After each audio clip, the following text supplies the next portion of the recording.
everybody, and welcome to Board Game Inquisition, where we're pretty obsessed with board games and board game collecting. Now, this video is a special one. It's a monthly roundup video, as I call it, where we take a little bit of space to consider our collections and discuss them, hopefully, together. Now, this monthly roundup is an incredibly special one for two reasons. Firstly, I will be announcing the winner of the giveaway at the end of the video. Sorry, you're going to have to sit through all this stuff first, but there's good reasons for it. But secondly, this means that this video has the potential to be watched by the most people ever. So I'm a little nervous, but I want to make a really good impression, because inevitably the minute the competition's over, I'll lose half of these subscribers. Maybe I'll never come back again. That's fine. But for today, this is my one chance, and my one chance only, to convince you that I'm worth watching and sticking around with. So before I kind of delve into the specifics of the various board games we've been looking at this month, I thought I'd do a little bit of an introduction. Maybe some of you have never met me before. I know I certainly haven't met some of you. So my name is Antoinette. I love board games. I live in Cork, Ireland.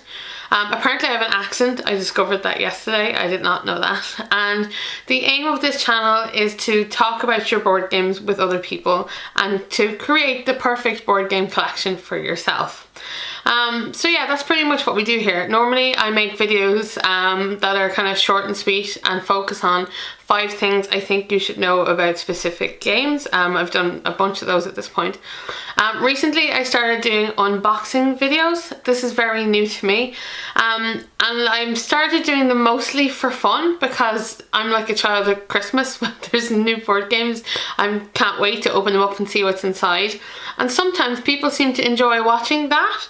So I debated whether or not it was worthwhile doing unboxing videos at all, and then decided, you know, screw it, I'm just going to make them. I'll put them in a playlist folder, and if somebody wants to find them, they can find them, and if you want to ignore them, that's okay too, because I kind of like making them. Specifically, I made a lot of unboxing videos within the past week because I wanted to post a video for every board game that arrived in my collection this month that I'm about to tell you about, so that when you heard about them, you could go and look at them and see what they look like on the inside.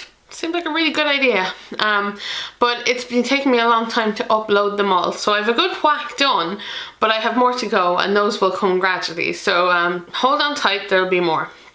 Okay, so let's get into what this video is really about. So we got through the following questions. So the first thing is have you had any new games come into your collection? Have you performed any trades, maybe, or have you gotten rid of any games that you weren't particularly enjoying? And then I talk about the games I've been playing a lot of this month, and the ones that have been kind of interesting. And then finally we just do a little bit of a roundup a bit about what the channel will be doing for the next month or so. Okay, so let's begin with, you know, actual games, which is probably, or hopefully, why you're here. So this month, you know, like January is one of those months after Christmas where you don't have money.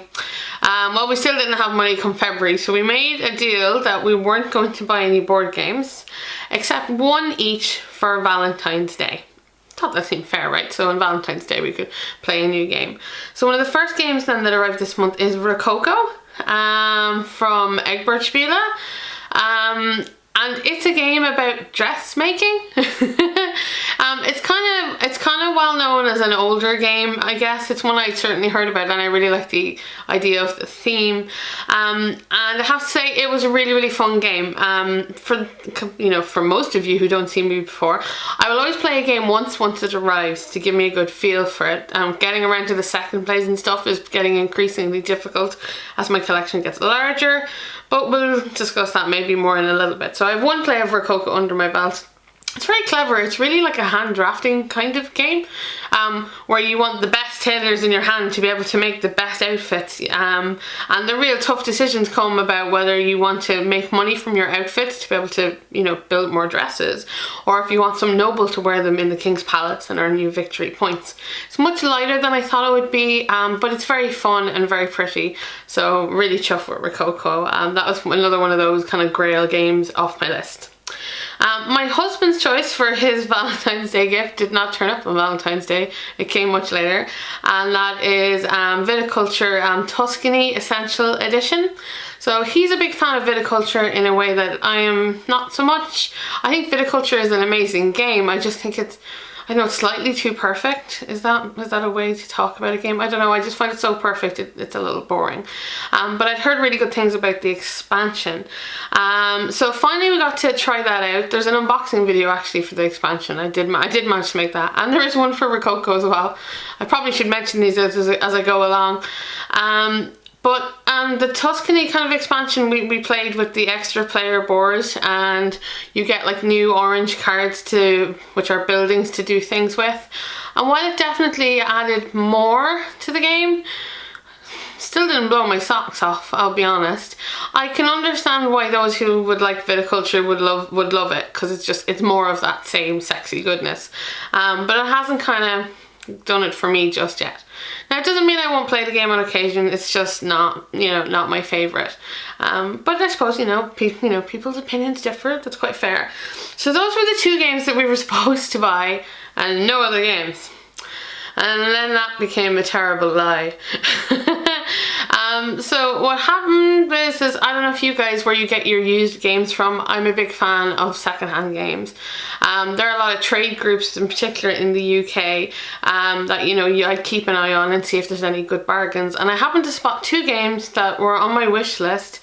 And I couldn't remember why they were on my wish list, but they were very, very cheap.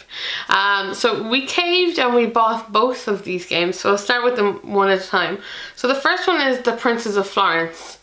And I wanted this game because it was, one of its designers is Wolfgang Kramer, whom I'm a really, really big fan of. And when you read the little blurb on Board Game Geek about this game, it basically says, you're setting up a household in Italy, and it sounded so typical, I guess. It's a very old game, and it's definitely one I thought sounded really interesting, and apparently it's better the more players you have. So far I've done an unboxing for that. I was baffled by the components. I'm not really sure what's going on. It looks like it's part patchwork meets, I know, some sort of tableau building. Yeah, I'm not really sure what it's about, but our condition is in good nick, but it does look really interesting, I have to say. Has anybody played it before? Are you familiar with Princes of Florence?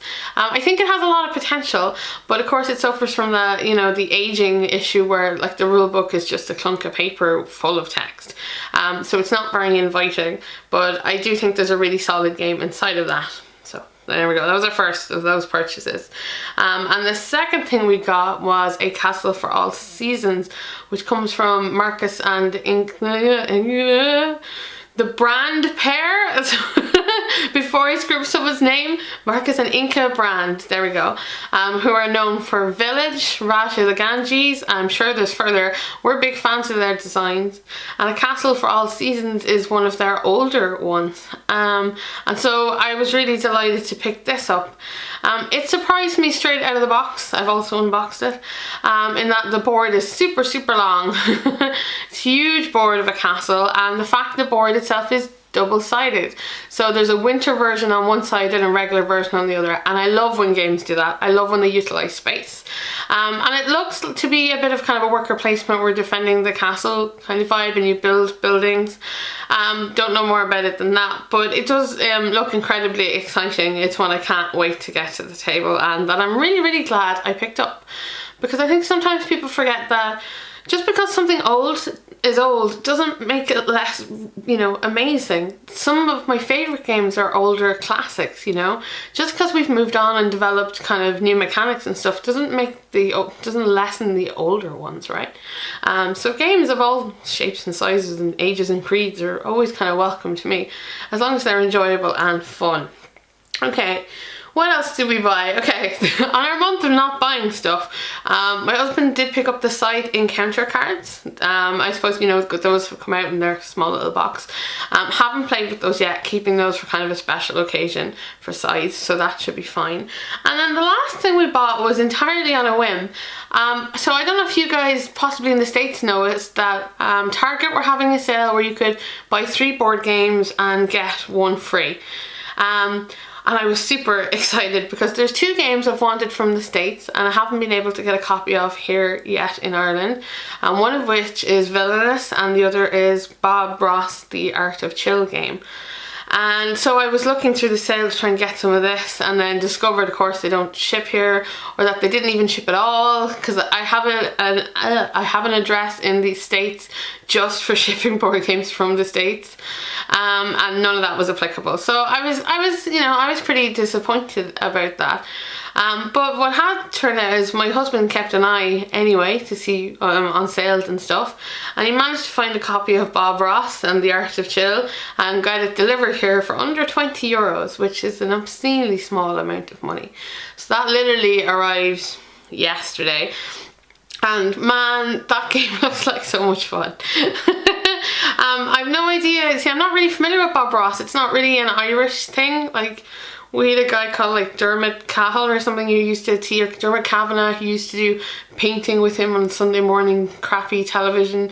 Like, we'd know Bob Ross. So I don't know if something's been lost in the translation a lot, but so far the game looks actually quite a fun, where you're kind of matching colours with whatever painting Bob is doing and you paint along with him. And I think that's a really fun idea, and anything that could, you know, help relax or settle everything down, I'm totally down with. I'm in the mood for lighter games these days. So I was really excited we managed to get that reasonably. Okay, so that is everything we bought this month. Now, this is where it gets interesting. My best friend, the guy she lives with, not the face, okay, let's phrase this correctly. My best friend lives with, this isn't gonna work. I got a donation of board games from my best friend's guy who lives in the same house as her and her boyfriend. That was explained very cleverly and succinctly. Apparently he had a lot of board games. He wanted to clear out space for new Kickstarters arriving, and thought maybe I would be a good candidate to hand some board games to. Yo, what up? Yeah, definitely not a bad idea to send me board games. So when she came to visit us, she arrived with this huge bag of board games, and I know nothing about any of them. So I've been unboxing them, so I have a vague notion of what they're about. But I'll tell you what they were. Okay, so these games arrived freely, unknown, with no information. Warhammer Invasion.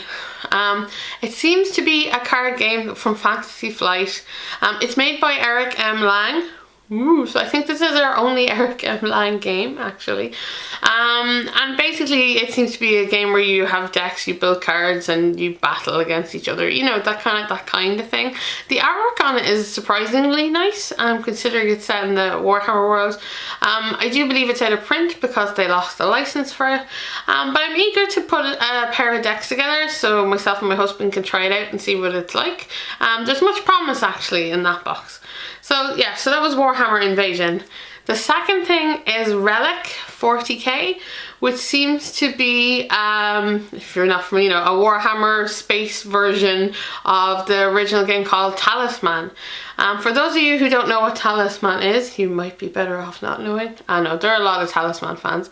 Talisman's a really unusual board game in the sense that it's an oblong, and there are 4 people in each corner, and you move around the board, and the aim of the game is to be able to go up the line of squares in the middle to get to the final square. Yeah? Okay, you with me? Fair enough. Yeah, this is the exact same case in this game, except it's in space and it's on the most psychedelic, crazy, out there board I've ever seen. It blew my mind when I opened it up. The characters look really interesting, the quality of it looks really good. I have no idea what type of game it will be, but it surprised me, I'll tell you that. So that was Relic. Okay, next up is something that was actually on our wish list, and it's Battle Lore 2nd edition. In our house, kind of games where we go head to head in battles normally don't go down too well, because I am not as tactical as my opponent. However, things like Memoir and that have worked well because it limits, you know, how much you can do. Because all of your characters are controlled by cards and not just, you know, your amazing brain powers. So Battle Lore basically looks like Memoir with fantasy figurines. That's the best way I can describe it. There are 3 lanes and your big green boards. You've got lots of models. I think there's magic as well from what I can see from the cards. But it looks interesting, and I've heard really good things about it. So this is the one I think I was most excited to get to because it was the one I knew the most about. Okay, so that was Battle Lore. Next up, Pandemic Cthulhu version. That's not actually its title. What's it actually called? I think is it Seals of Cthulhu? Okay, I can't quite read it from here, but something like that. Pandemic Cthulhu. Blah, blah. So I'm gonna be honest, I haven't played Pandemic probably since it came out, and we played it to death when it did come out because we used to really like Pandemic, but then it lost its sheen and we haven't played it in a very long time. So it's very interesting to come back to a new Pandemic variant, having not played it for so long. So I opened it up, and yeah, that's also on film. That's not posted, will be soon. And I'm very surprised by what I find inside. It looks more like an Arkham horror game than it does anything else. There was no cubes, there was in fact figurines. I know, right? Amazing stuff. And overall it's had a really good vibe. I was very impressed with where Pandemic has taken itself, and I'm very eager to play that game. It looks like so much everything Pandemic wasn't. It really does feel like an Arkham horror kind of event. So yeah, so very chuffed with that, trying to see where that goes. Okay, next up, what's left? Twilight Struggle. Ooh. Yeah, so Twilight Struggle, that's a real game. Not that the others aren't real games, but that's one that people generally know. This came specifically from my best friend and her boyfriend, who were trying to learn how to play it together.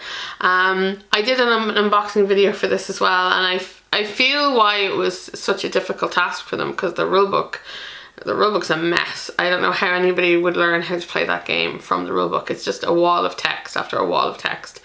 And while the board is beautiful and the mechanics of how the game works is beautiful, you know, from the little bit I know about it, I think it's very uninviting for anybody who would like to really take that step and try something out like that. Like, I just think it was such a letdown to be like that there wasn't an easier way to get people in and playing. That it has to have this wall over which you must climb before you can get there. But yet again, Twilight Struggle is one I'm eager to play, but one with my brain switched on in particular. That's not something I'm going to play on Saturday morning for like fun. And the final board game that we freely received is, get ready and wait for this, lads, Dork Tower, the board game.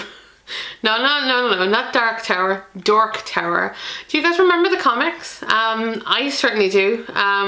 There was a time, you know, when Dork Tower and Munchkin and, you know, zombies and stuff were the in thing, and very few people knew about them, and they were kind of secretly guarded by, you know, geeks and nerds and whatnot, whoever played them, and Dork Tower was kind of central to all of that world. Looking back inside that box was like going back inside a time capsule, and if nothing else it showed me how far board gaming has come. But it also reminded me of something very important. There was a little section in the rule book, right? And in its square it said, remember that this is a social game. You can play by yourself all you like, but you'll get much further if you engage with your friends. And I was like, every board game needs that motto. I think that's a fantastic motto and a fantastic thing to be telling your gamers.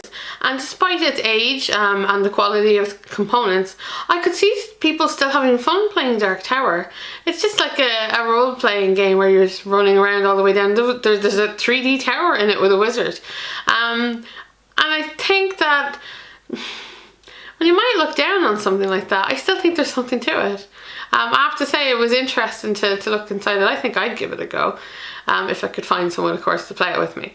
So that is indeed Dork Tower. So those are all the things that we bought or acquired this month.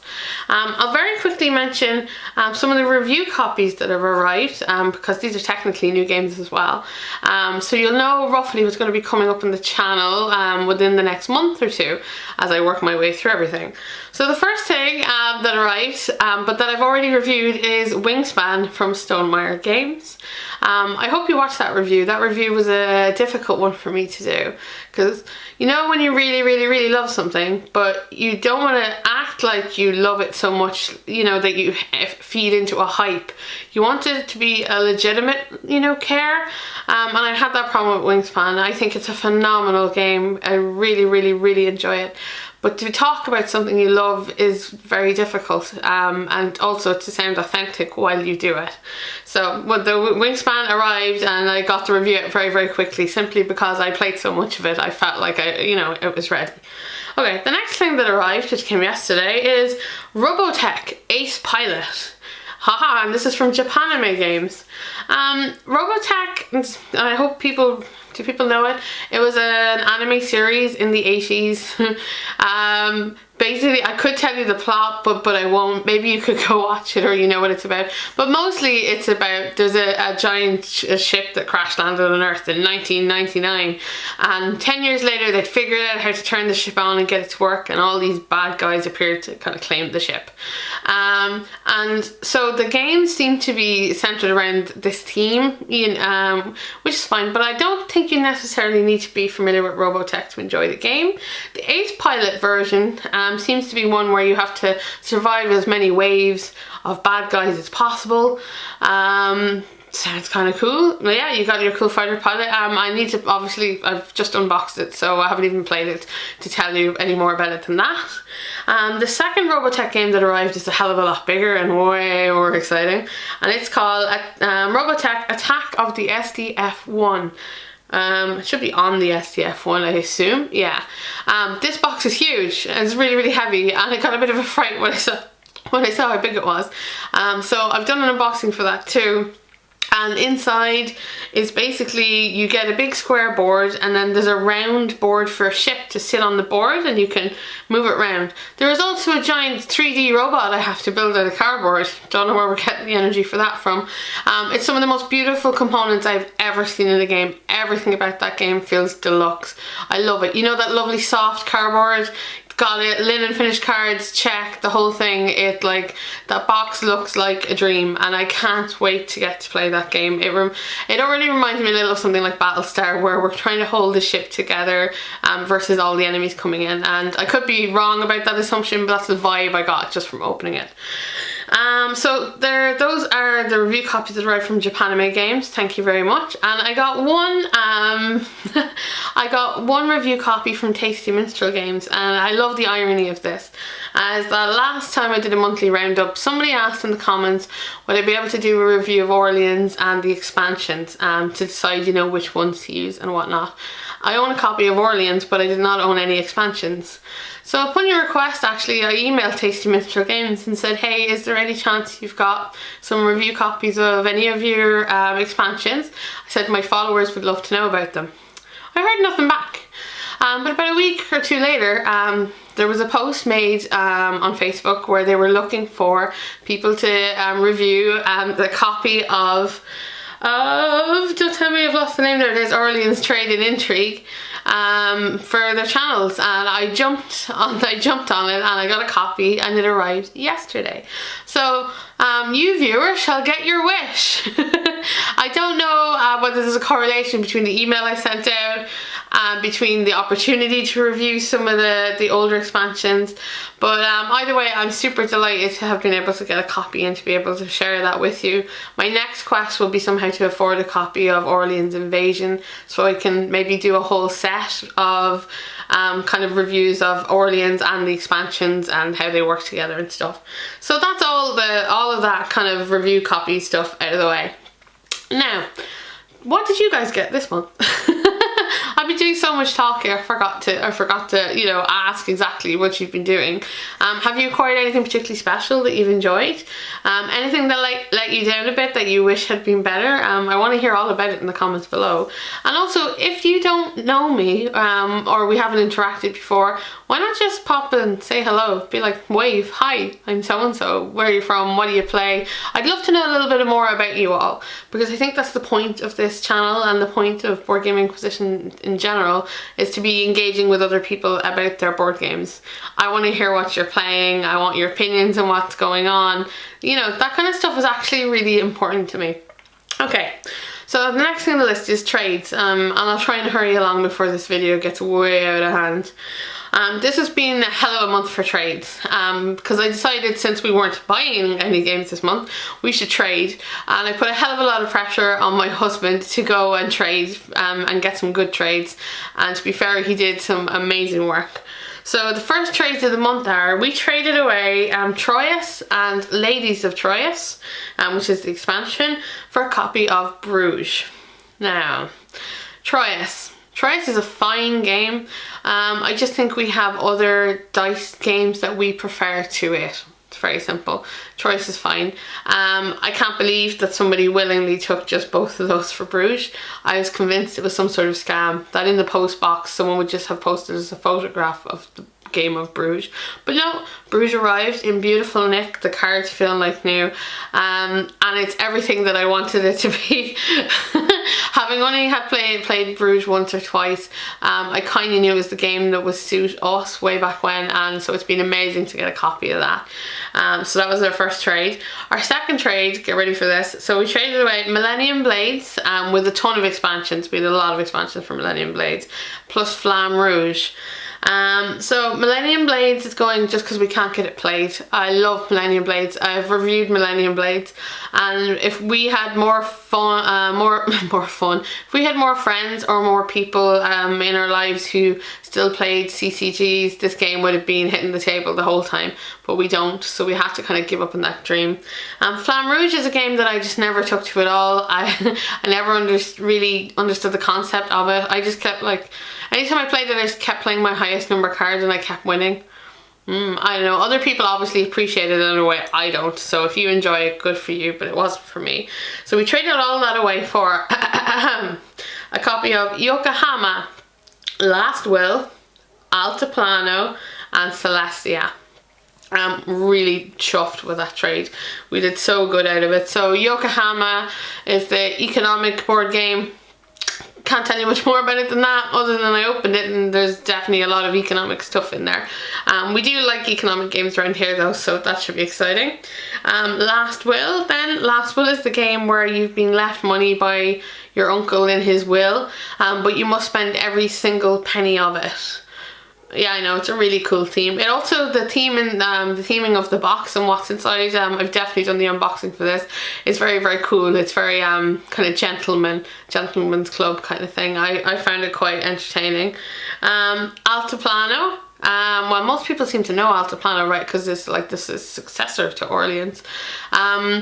That's interesting. I finally played a game of it last night, and it's like Orleans, like 2.0, because it takes away a lot of the ease Orleans has with playing with it, and you have to be that much more strategic and you have to plan ahead a hell of a lot more in Altiplano. I think it's a fine game though. I just think it's a bit of a whack in the face when you try and learn it first. But other than that, I think the next time I play, it won't be half as difficult. But that's the case with lots of games, isn't it? What do we got after Altiplano? Celestia. Aye, Celestia. This is one that's been on my wish list for ages, but because it's such a small game, people don't often trade them. So Celestia is a group of you in an airship, and you're traveling along these little islands, and you have to hope that the leader of your, well, I suppose the captain of the ship, is capable of dealing with particular weather conditions that arise, because if he's not, the ship will explode. Or you have the opportunity to jump off the ship and land on the island and gather the treasures that's there. The cool thing about Celestia is the fact that, let's say there's like, I can't remember, there's a large number of islands laid out, but the treasure at the starting one is worth less than it is the one at the end. So you want to stay on as long as possible. So there's a bit of bluffing, there's a bit of push your luck. But we really enjoyed it, even just a 2-player, which is really surprising, and it's got its own adorable 3D airship with a rotating propeller. So I think that was an amazing trade. We're really, really chuffed with that. We have one more trade, and this was for Dominion Intrigue and Dominion Dark Ages, which means we're down to only one copy of Dominion left in our lives. Hey! Which is base Dominion, and our base set of Dominion is so overplayed with that we could probably never trade it away. Dominion used to be our game of choice. It's the game that made us into board gamers. I owe much respect and love to Dominion, but we are so far past that. So the idea of being able to get rid of them and get something in exchange was crazy. And you know what we got in exchange? We got us a copy of Villainous and a copy of Sushi Go. And I was so excited about this one, because as I said at the start of the month, I really wanted to get Villainous and a copy of Bob Ross from Target, but you know, that was undoable, and yet we somehow managed to get both through trading. The cool thing about my copy of Villainous was it was unopened. It was absolutely brand new. And Villainous is interesting. I think that's the best way I can put it right now. The component quality is shoddy at best. I'm very surprised that anything with the Disney label came out that, you know, is of the production quality that it is. However, it doesn't lessen the quality of the gameplay. I think the game is so interesting. Basically, you take on the role of a Disney villain. You'll have a specific quest you'll have to complete in your world. You like have a little tableau that represents, you know, the world your villain comes from. And while you're doing all of those things, everybody has a deck which has things for them in it, and then they have a deck which has things for other people to play on your row. So for instance, I was playing Maleficent, and my job was to put curses out onto each of my sections, and then my opponent was able to use an ability, a fate ability, to take one of my fate cards and place it on my board. And it was one of, I think it was Merryweather, who then took away one of my curses. So do you get that kind of idea? So it's about building your own engine, but also interfering with someone else's at the same time. Like my husband, for instance, was playing Jafar, and his job was completely different. He needed to acquire a magic lamp. He needed to what's the thing he needed to do with the genie? He needed to like possess the genie, or, you know, have the genie work under him and then get to the cave, and something like that. And I was doing my best to stop that, but I did a very bad job of it. But Villainous is a very, very interesting game, and I'm surprised. But you know what, I guess to make things cheap, you know, so Villainous is available at Target, so more people have access to more board games. You have to sacrifice something, and I guess in this case it just had to be that quality. It just was never going to be a deluxe game at that price point. And the second game that came with it was Sushi Go. I wanted to play Sushi Go for ages because it's adorable. It comes in a tin. I like it. It's a good tin too. Basically, it's a card drafting game, and we both assumed we shouldn't play this two-player. It would be terrible. No, we're having a lot of fun playing it two-player, and a lot of hatred's building up, you know. Why did you take that? I wanted that piece. Oh, I need to connect these. It's a set collection game while you draft, basically, but it's fun, it's adorable, it's cute. It's over in no time, and I always want to play another game. So go Sushi Go. Okay, so that was all of the trades I made this month. They were pretty impressive trades, if you ask me. Really, really chuffed with ourselves for that. And while I keep thinking I'm making more space by getting rid of games that we don't play anymore, I still seem to be filling them with space with games we've traded for. But we'll work on that at another time. So has anybody done any trading this month? How do you feel about trading? Is there anybody who's just like, you know what, I'd rather have a brand new game than a second-hand one? I think if the price wasn't that different, I'd probably buy the new copy myself. But I love the idea of getting like the pre-loved game. You know, the ones that people kind of had fun with and then passed on to you. I'm okay with that. Okay, so games we've been playing this month. Okay, so I've got a list. So the first on the list is, of course, Wingspan. Can't be surprised by that because, you know, I reviewed it, which means I must play it. And not only that, but I've been playing it after we reviewed it too. Wingspan really is a fantastic game, and it's just so chill. I hope it's as chill as Bob Ross is going to be. I can't wait to find that out. I'll just collapse off of the table if I'm that relaxed. The second game we've played a bit is V Commandos. So V Commandos is, how do I want to describe this? It's basically like a mission-based game. The terrain is all kind of 2D, and you are a commando and you have certain missions to fulfill, you and a group of others.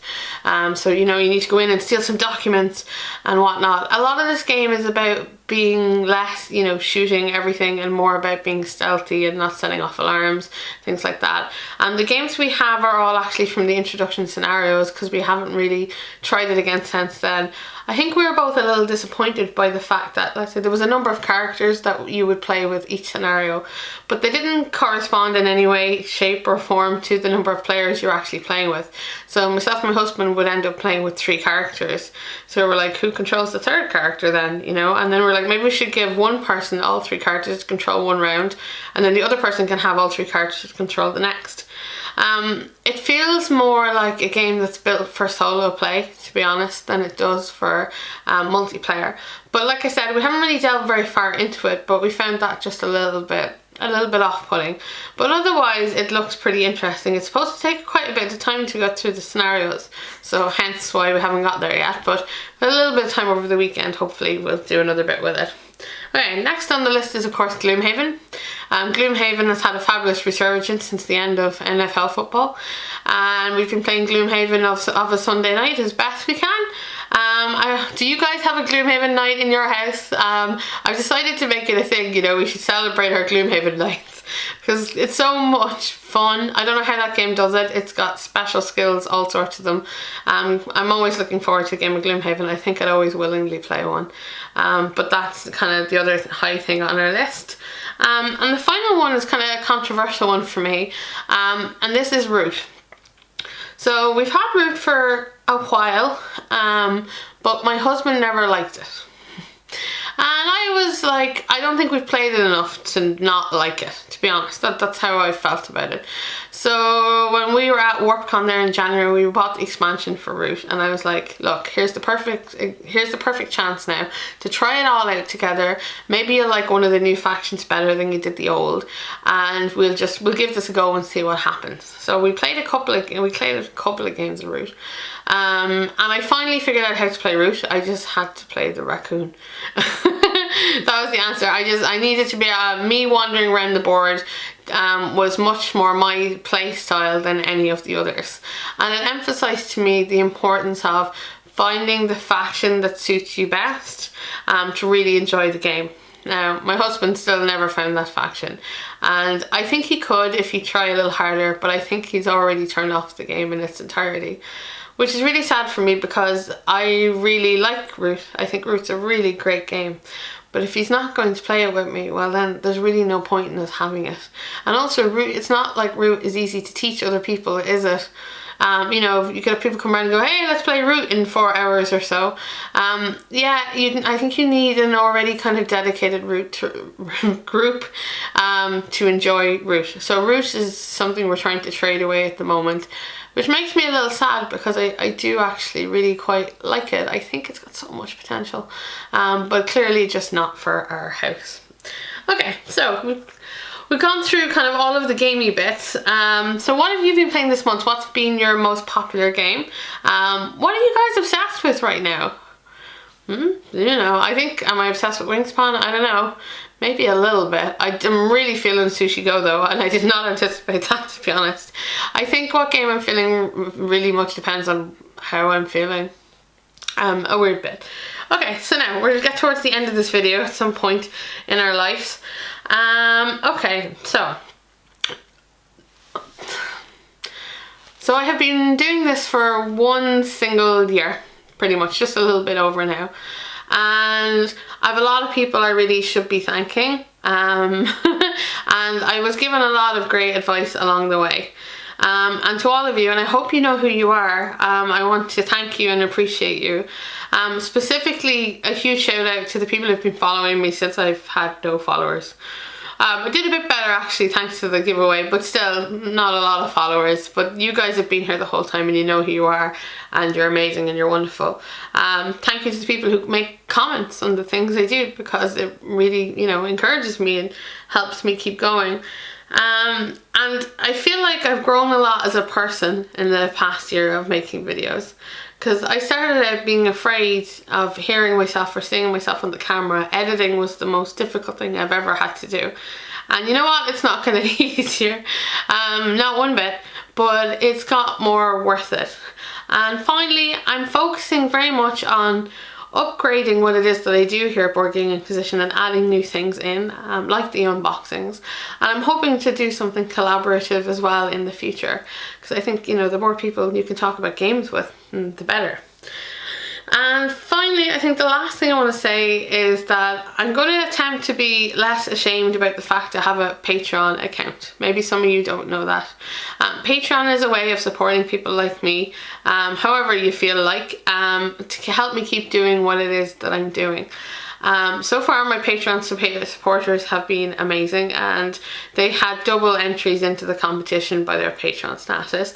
I'm not the sort of person who happily asks for things, and I'm not really asking for money for Patreon either. I just want to let you guys know that it's there, and if you appreciate what I do, feel free to drop in, say hi. If you want to make a donation, that's great. If you don't, that's also okay. If you want to do one for a month and leave for a month, that's also okay too. I'm not going to take it personally. And I've talked far too much about money, way more than I had intended. Okay, so now that we've kind of finished all that stuff and I told you where the channel's going and how it's been, and it's a little emotional, it's been a whole year, I'm finally going to announce the winner of the Space giveaway. So first things first, this is an international giveaway, so I don't care where you live. The second thing I have to point out is that this Space giveaway is not sponsored by anybody. This is out of my own pocket. I do thank Alderac Games for retweeting this every time I put it out. Fair to you. But no, they did not sponsor it. This was just me, and I wanted to do something nice because you guys have been amazing. And I hope we'll acquire some new people and some new friends to follow us along on our journey. And so the random number that came out of the 61 of you who entered the competition was number 18. And number 18 belongs to Kieran Kinsella. So congratulations to Kieran. I'll be in touch with you soon and get your address so you can have your copy of Space. And thank you everybody who entered, and mostly the people who shared. There was a lot of people who helped build up a lot of hype for this, and I really appreciate that. So what's your month been like? I want to hear about it. And like I've actually asked you guys a ton of stuff to write in the comments below, so let's summarize it very quickly. If you haven't met me before, come introduce yourself, come say hi. I'd love to know who you are. I'd love to know what kind of games you like to play. The second thing, of course, is have you gotten any new games? Did you like them? Did you hate them? Were they meh? Have you traded for anything? We always ask that. And what have you been playing the most of, or wish you were playing the most of? That's always a great question too. So thank you guys for watching. This is Board Game Inquisition, and hopefully I will see you again soon for our next series of videos. And until then, take care and goodbye. Ta-ra!